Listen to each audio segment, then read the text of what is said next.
Welcome to Y R exam study. आज है 18 मार्च और इससे जुड़े जितने इम्पोर्टेंट करंट क्वेश्चन बनने वाले हैं हम इस वीडियो में डिस्कस करेंगे। वीडियो की जो पीडीएफ है वो हमारे टेलीग्राम से मिल जाएगा, जिसका लिंक वीडियो के डिस्क्रिप्शन बॉक्स में दिया गया। और बता दें, इस वीडियो के अंत में एक क्वेश्चन दिया जाता है।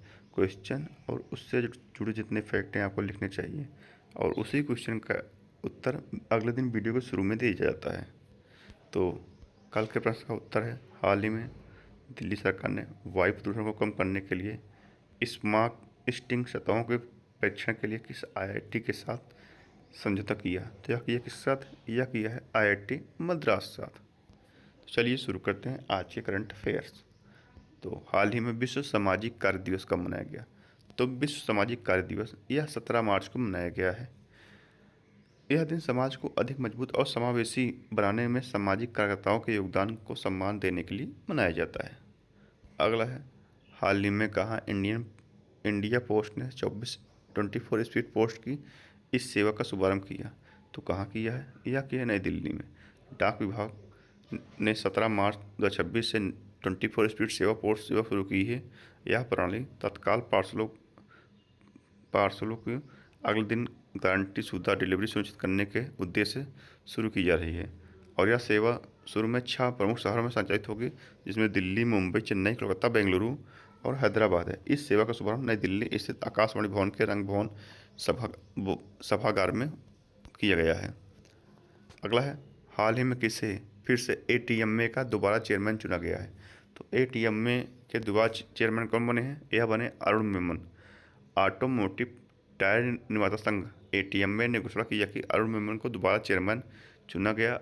अरुण मामिन ने एमआरएफ एलटीडी के वाइस चेयरमैन और मैनेजिंग डायरेक्टर हैं। यह घोषणा 16 मार्च 2026 की गई है, जो भारत के ऑटोमोबाइल टायर क्षेत्र नेतृत्व को दर्शाता है। अगला है, हाल ही में भारत ने जैव विविधता पर अभिसमय को अपनी कौन सी राष्ट्रीय रिपोर्ट प्रस्तुत की है? तो यह कौन सी? यह की 7वीं। भारत ने जैव विविधता पर अभिसमय को अपनी 7वीं रिपोर्ट प्रस्तुत की है। यह रिपोर्ट जैव विविधता संरक्षण और सतत पर्यावरण शासन के प्रति भारत की प्रतिबद्धता को दर्शाता है। अगला है, हाल ही में विश्व बैंक, भारत सरकार और किस राज्य सरकार ने राज्य में वायु गुणवत्ता सुधार के लिए एक समझौते पर हस्ताक्षर किए हैं? तो यह किए किसके साथ? यह किया है उत्तर प्रदेश के साथ। विश्व बैंक, भारत सरकार और उत्तर प्रदेश सरकार ने राज्य में वायु गुणवत्ता सुधार के लिए एक समझौते पर हस्ताक्षर किए हैं। इस पहल को Uttar Pradesh clean air management programme कहा गया जाता है, जिससे 299.66 मिलियन डॉलर का निवेश शामिल है। उत्तर प्रदेश, तो ये है मैप में उत्तर प्रदेश। राजधानी क्या? लखनऊ। सीएम योगी आदित्यनाथ। गवर्नर कौन है? आनंदीबेन पटेल। अगला है, हाल ही में यूनिक्लो ने किस को भारत के लिए अपना ब्रांड एम्बेसडर नियुक्त किया है? तो किसे किया है? यह किया है किसे? यह किया है जसप्रीत बुमराह। यूनिक्लो ने भारतीय तेज गेंदबाज जसप्रीत बुमराह को भारत के लिए अपना ब्रांड एम्बेसडर नियुक्त किया है। तो एसबीआई जनरल इंश्योरेंस का ब्रांड एम्बेसडर पंकज त्रिपाठी को नियुक्त किया गया। मेबेलियन न्यूयॉर्क ने किरण अडवाणी को भारत के लिए अपना ब्रांड एम्बेसडर नामित किया। महेंद्र सिंह धोनी बजाज पुणे ग्रैंड टूर 2026 के लिए गुडविल एम्बेसडर बने। न्यू बैलेंस का पहला भारतीय एम्बेसडर जानवी कपूर को नियुक्त किया गया। पारादीप फास्फेट ने राहुल द्रविड़ को ब्रांड एम्बेसडर बनाया। केंद्रीय स्वास्थ्य एवं परिवार कल्याण मंत्रालय का पहला मानसिक स्वास्थ्य राजदूत दीपिका पादुकोण को नियुक्त किया गया। संजू सैमसन को इंग्लिश प्रीमियर लीग का आधिकारिक ब्रांड एम्बेसडर नियुक्त किया गया है। अगला है, हाल ही में किस प्रोटोकॉल के तहत अपनी पहली राष्ट्रीय रिपोर्ट जैव विविधता पर अभिसमय रिपोर्ट को सौंपी गई? तो किस देश ने यह की है? यह किया है भारत ने। भारत ने नागोया प्रोटोकॉल के तहत अपनी पहली राष्ट्रीय रिपोर्ट जैव विविधता पर अभिसमय को सौंपी है। भारत, तो भारत की पहली एआई संचालित कौशल जनगणना सक्षम को मुंबई में लॉन्च किया गया। India ocean naval symposium IONS का चेयरमैन भारत को नियुक्त किया गया। भारत स्टील समिट 2026 का आयोजन नई दिल्ली में 16-17 अप्रैल में किया जाएगा। गित्वक नकाना नामक नई भूमिगत मछली असम में खोजी गई। एआई बेस्ड शिकायत निवारण और आसान डीबीटी इंटीग्रेशन के लिए भारत का पहला इंटीग्रेटेड दिव्यांग सहायक पोर्टल महाराष्ट्र में लॉन्च किया गया। नागालैंड ने भारत में सबसे अधिक 37% जीएसटी ग्रोथ दर्ज की। आरव डोंगल भारत के 93वें नंबर के ग्रैंड मास्टर बने। माइक्रोन ने गुजरात पर दुनिया का सबसे बड़ा सेमीकंडक्टर क्लीन रूम खोला है। भारत, ये है मैप में Bharat. Henley passport index Bharat 80वें स्थान पर है, पहले स्थान पर कौन रहा? सिंगापुर। भारत में वर्तमान में रामसर स्थल 98 हो गए हैं। छरी छांड और पटना पश्चिम ये दोनों आखिर जोड़े गए हैं। 18वां विश्व सम्मेलन भारत में प्रस्तावित है। 19वां चाइना में, 17वां ब्राजील के रियो डी जेनेरियो में आयोजित किया गया था। भारत विश्व का सबसे बड़ा चावल उत्पादक देश है। ठीक है। भारत में वर्तमान साक्षरता दर 80.9% हो गई है। भारत में कुल रामसर स्थल 98 हो गए हैं।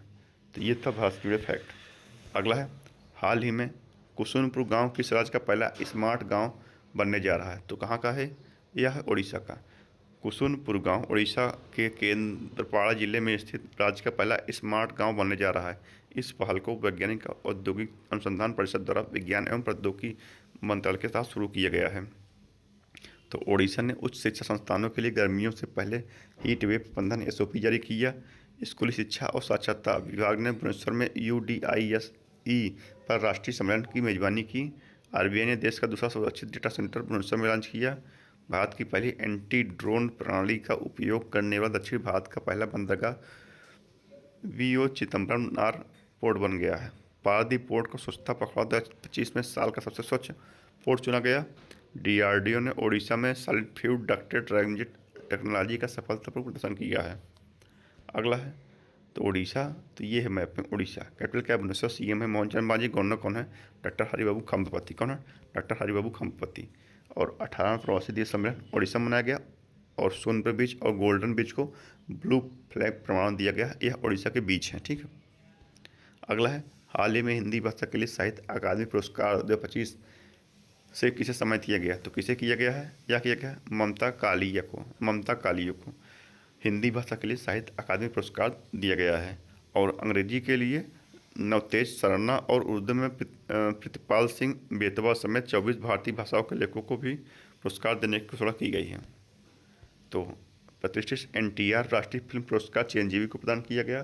भारतीय सिनेमा में महत्वपूर्ण योगदान देने के लिए Meta lifetime achievement award 2026 Amol Palekar को प्रदान किया गया। शिकागो एलुमनाई अवार्ड जीतने वाले पहले भारतीय अर्थशास्त्री कृष्णमूर्ति वेंकट सुब्रमण्यम बन गए हैं। लंदन में प्रतिष्ठित इंडिया UK अचीवर्स अवार्ड 2026 से भारतीय केंद्रीय मंत्री जयंत चौधरी को सम्मानित किया गया। लंदन में रॉयल जियोग्राफिकल सोसाइटी द्वारा दिए जाने वाले प्रतिष्ठित संरक्षण पुरस्कार को जीतने वाली पहली भारतीय कीर्ति के करंतवानी हैं। अगला है, हाल ही में ब्यूटिस बर्गा भीमे नामक एक नई ज्वारी मछली की खोज कहाँ की गई? तो कहाँ की गई है? यह की गई है पश्चिम बंगाल में। और पश्चिम बंगाल, तो ये मैप में पश्चिम बंगाल। कैपिटल क्या है? कोलकाता। CM है ममता बनर्जी। गवर्नर कौन है? RN रवि। तो IPS पीयूष पांडे पश्चिम बंगाल के नए DGP बने। पश्चिम बंगाल में मूरी गंगा नदी पर गंगा सागर सेतु की आधारशिला रखी गई। पश्चिम बंगाल सरकार ने अपनी फ्लैगशिप 100 दिवसीय रोजगार योजना कर्मश्री का नाम बदलकर महात्मा श्री कर दिया। लियोनल मेसी की 70 फुट ऊंची लोहे की मूर्ति का अनावरण कोलकाता में किया गया।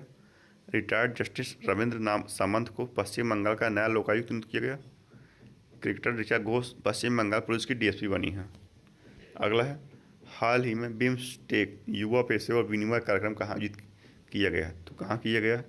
तो यह किया गया कहाँ? महाराष्ट्र में। बिम्स्टेक की फुल फॉर्म क्या है?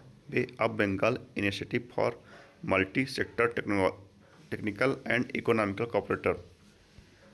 तो महाराष्ट्र, तो ये है मैप में महाराष्ट्र। कैपिटल क्या? मुंबई। CM है देवेंद्र फडणवीस। गवर्नर कौन है? जिष्णु देव वर्मा। महाराष्ट्र में है टाइगर रिजर्व है नावेगांव, नाचगी तोड़वर और अंधेरी बोर्ड। महाराष्ट्र के बांध है उज्जैनी, जेवानी, कोयना। यह जनसंख्या की दृष्टि से दूसरा, क्षेत्रफल की दृष्टि से तीसरा भारत का सबसे बड़ा राज्य है महाराष्ट्र। प्याज और अंगूर उत्पादन में प्रथम स्थान पर भारत में। तो ससून बंदरगाह के आधुनिकीकरण के लिए महाराष्ट्र सरकार ने 3 फिनलैंड कंपनियों के साथ समझौता किया। हट्टी साल महोत्सव महाराष्ट्र के जलाना में मनाया गया। राष्ट्रीय आरोग्य मेला 2026 महाराष्ट्र में आयोजित किया गया। महाराष्ट्र का सौंदर्य भारत का पहला जाति मुक्त गांव बना। महाराष्ट्र में स्थित वसई कैथेड्रल को संरक्षण के लिए यूनेस्को अवार्ड प्रदान किया गया। भारत का पहला म्यूजिकल रोड मुंबई में बनाया गया। तो ये था इसका। अगला है, हाल ही में सी ड्रैगन 2026 अभ्यास किस देश के नेतृत्व में आयोजित किया जा रहा है? तो सी ड्रैगन युद्ध अभ्यास अमेरिका के नेतृत्व में किया जा रहा है। तो युद्ध अभ्यास, तो भारतीय सेना ने राजस्थान राज्य में अग्निवर्ष वर्षा सैन्य अभ्यास किया। भारतीय वायुसेना ने लक्षद्वीप में कालारी लीप नामक अभ्यास किया। भारत जापान संयुक्त सैन्य अभ्यास धर्म गार्जियन का 17वां संस्करण उत्तराखंड में शुरू हुआ। भारत और अमेरिका संयुक्त विशेष बल अभ्यास वज्र प्रहार का 16वां संस्करण हिमाचल प्रदेश में आयोजित किया गया। राजनाथ सिंह ने मिलन 2026 अभ्यास के 13वें संस्करण का उद्घाटन किया। भारत और थाईलैंड के एयरफोर्स ने एक ज्वाइंट एयर एक्सरसाइज इन सीटू अभ्यास किया। राजस्थान में एक्सरसाइज वायु शक्ति का आयोजन किया गया। अगला है, हाल ही में गौतम योजना किस राज्य में शुरू की गई? तो गौतम योजना कहाँ शुरू की गई है? यह शुरू की गई कहाँ? यह शुरू की गई है कहाँ? छत्तीसगढ़ में। कहाँ? छत्तीसगढ़ में। तो छत्तीसगढ़, तो ये हम अपने छत्तीसगढ़ कैपिटल क्या है? रायपुर। सीएम कौन है? विष्णुदेव सही। गवर्नर कौन है? रमन डेका। और छत्तीसगढ़ का पहला रामसर स्थल कोपरा जलाशय बना। ठीक है। तो धर्म परिवर्तन पर रोक लगाने के लिए छत्तीसगढ़ सरकार ने धर्म की आज़ादी बिल 2026 की मंजूरी दी है। खेलो इंडिया ट्राइबल गेम 2026 का आयोजन छत्तीसगढ़ में किया गया। अपार आईडी निर्माण में छत्तीसगढ़ से आगे रहा। खेलो इंडिया जनजातीय खेल 2026 का आयोजन छत्तीसगढ़ में होगा। छत्तीसगढ़ के बस्तर में ग्राम उत्सव में बाइसन हार्न मार्जिन नृत्य का प्रदर्शन किया गया। प्रधानमंत्री मोदी ने रायपुर में शांति शिखर मेडिटेशन सेंटर का उद्घाटन किया। प्रधानमंत्री मोदी ने छत्तीसगढ़ के नए विधानसभा भवन का उद्घाटन किया है। अब देखते हैं आज के रिवीजन। अब रिवीजन, तो राष्ट्रीय सांख्यिकी कार्यालय ने माइग्रेशन डेटा को अपडेट करने के लिए देशव्यापी माइग्रेशन सर्वे की घोषणा की। काबाक्यानो ने पश्चिमी गोलार्ध की सबसे ऊंची चोटी माउंट अकानगुआ फतह की। सुप्रीम कोर्ट ने तमिलनाडु और कर्नाटक के बीच पेन्नायर नदी जल विवाद में नदी पर जल ट्रिब्यूनल बनाने का निर्देश दिया। भारत ने 95 देशों को जोड़कर पहले विश्व विकेट शिखर सम्मेलन की मेजबानी करी। केरल के कंथलूर में आर्किडीज की नई प्रजाति खोजी गई। महाराष्ट्र के मुंबई में 2026 छठा नेशनल क्रॉप न्यूट्रिशन समिट आयोजित किया गया। पुलिस अनुसंधान और विकास ब्यूरो के 9वें राष्ट्रीय सम्मेलन का आयोजन आंध्र प्रदेश में किया गया। तो 16 वर्ष से कम उम्र के बच्चों के लिए सोशल मीडिया पर प्रतिबंध लगाने वाला पहला यूरोपीय देश स्पेन बना। भारत के देवनी मोर बुद्ध अवशेष पहली बार श्रीलंका भेजे गए। विश्व सहकार शिखर सम्मेलन 2026 का उद्घाटन दुबई में शेपिंग फ्यूचर गवर्नमेंट भविष्य की सरकारों का निर्माण थीम के तहत हुआ।